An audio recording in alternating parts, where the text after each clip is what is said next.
Hi all! ఈ video వచ్చేసి ఒక మినీ వ్లాగ్. నేను రీసెంట్‌గా స్టీమర్ తీసుకున్నా అనమాట. ఎగ్స్ బాయిల్ చేసుకోవడానికి ఇన్‌స్టాపార్ట్‌లో పెట్టుకోవచ్చని. బట్ ఒకసారి నార్మల్ పాన్‌లో ఫిట్ అవుద్దా లేదా అని ట్రై చేస్తున్నా. పిల్లలకి ఈవినింగ్ స్నాక్‌కి స్వీట్ కార్న్ బాయిల్ చేసి ఎగ్స్ కూడా బాయిల్ చేశాననమాట. అదే ఇస్తున్నా స్నాక్‌కి.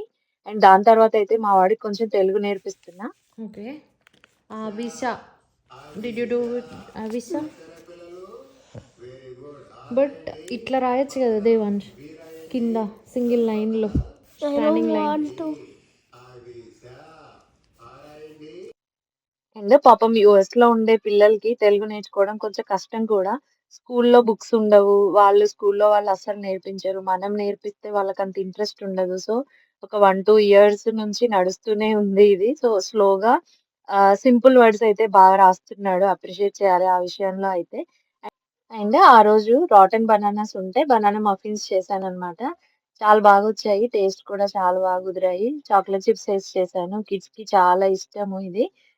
ఇట్లా చేసుకొని డబ్బాలో స్టోర్ పెట్టుకొని లంచ్‌లోకి ఆర్ స్నాక్స్‌లోకి కూడా ఇవ్వచ్చు. చాలా ఫ్రెష్‌గా ఉంటాయి. వీటి పైన కావాలంటే మీరు విప్పింగ్ క్రీమ్ ఏసి కూడా ఇవ్వచ్చు. అంతే దట్స్ ఇట్. వీడియో నచ్చితే లైక్ చేయండి. థాంక్స్.